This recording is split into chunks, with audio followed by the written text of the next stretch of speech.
Hey, my amazing artists. This week we're going to be making a close-up of a dinosaur eye. What you're going to need is some paper, specifically some heavy-duty stuff if you can paint.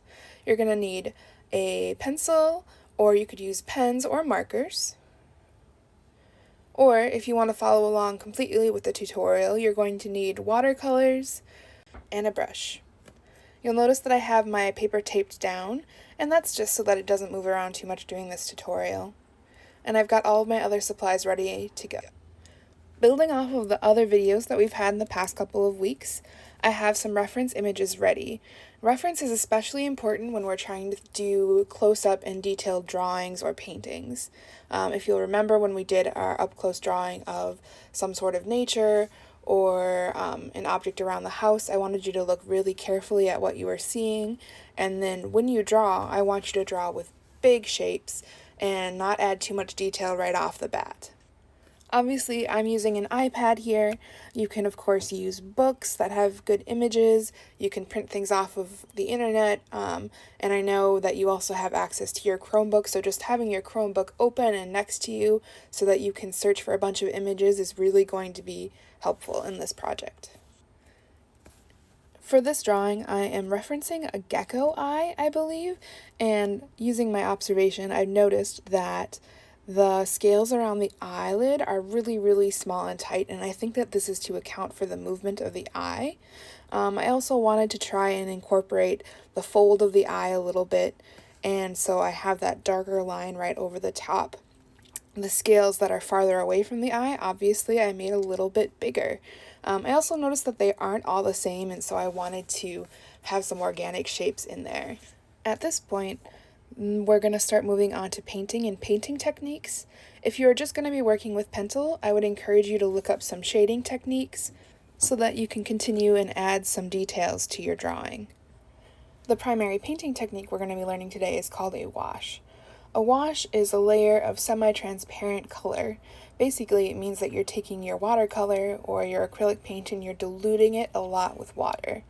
The result is that you get a really nice wash or just really thin layer of color. It's not very bright and it can take a little bit longer to dry, but it's a good foundation for your full painting. If you find you got a little bit too much water on your painting to start off with, you can take a crumpled up paper towel and gently dab at your painting to get some of the extra water off. It's important when you're painting, as is when you're drawing, to continue to look back at your reference image and make sure you're getting the colors and your details right. A fun technique to use is called wet on wet, and basically it's what I'm doing here with the eyeball, where I'm taking some paint and I'm just gently dabbing it into areas on my paper. This is going to give me a nice, diffuse, blended look with my painting. Remember that when you do techniques like wet on wet or a wash, your paper needs to be pretty wet. And another thing to remember is that when you do techniques like this, you aren't going to have the same level of detail that you would have if you were working with wet paint on a totally dry image. It's also a good thing to remember that paint tends to dry a little bit lighter and a little bit less vibrant than the color it is when it's wet. So when you're doing washes, I think it's good to keep in mind that you'll probably have to do a couple of washes in order to get the desired vibrancy of color that you're looking for. Since my eyeball was actually pretty dry and I didn't think that I needed another wash, I decided to go in with a wet paintbrush on top of the dry paint or the dry wash that I'd put down, and you can see that I'm getting a ton more detail in because I'm working with wet paint on a dry paper. As a rule of thumb, always remember, if you're working wet on wet, you aren't going to get a lot of details, but it's going to blend very nicely. And if you work with wet paint on dry paper, you're going to get tons of nice details, but it's not going to blend very well.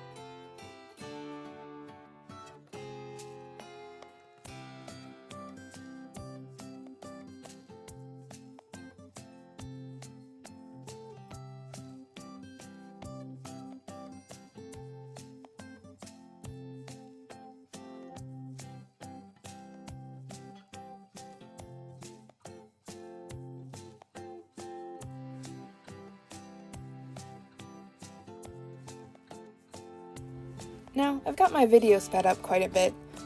This probably took about 15 minutes or so to dry, and I'm going back in over my wash, and now I'm starting to put my details from my drawing back into my painting, right? So I'm looking for the crease of the eye, and I'm putting in those tiny little scales that I observed when I was doing my research at the beginning, right? Looking at my reference image, making sure I make tiny scales around the eyeball, and then making larger scales farther and farther away from the eyeball. I also want to make sure that I've got some good variety in there. I noticed that everything was pretty organic shaped, and so I want to get that in there as well.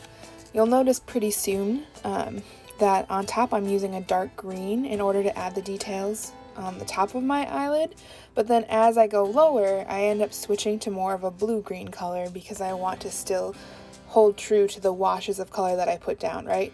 Not everything is green, not everything is blue, and it's mostly a mixture.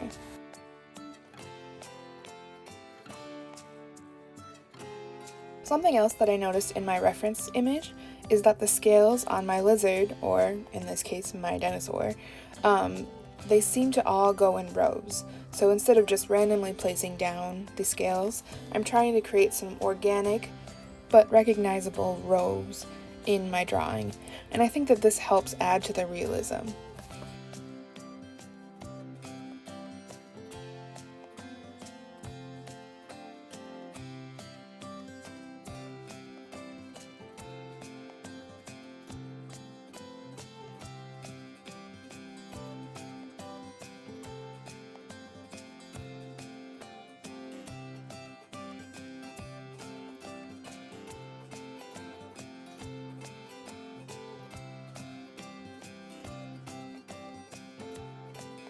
The wet paint on dry paper dries pretty quickly, and so then what I do to finish up the picture is I put on some more smaller washes, basically in order to add some shading and some more depth into my painting. So I've got kind of this bluish green color, and it's diluted with a lot of paint, and I'm just trying to put it in and give my scales a little bit more of a 3D look, right? So I'm not putting the wash all over everything. I'm actually mostly putting it in between my scales and maybe just slightly overlapping on the scales a little bit in order to give them some nice depth.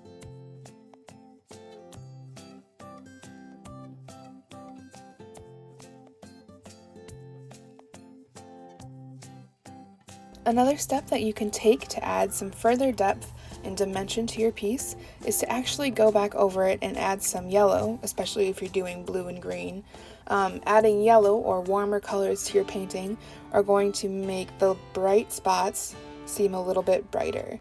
And so this works if your painting is totally dry and you've got some opaque yellow. You can do this with markers, you can do it with watercolor, you can do it with acrylic paint if you've got it. Doing this, I think, just adds a nice touch, and it adds just like a little bit more realism, a little bit more detail to your work.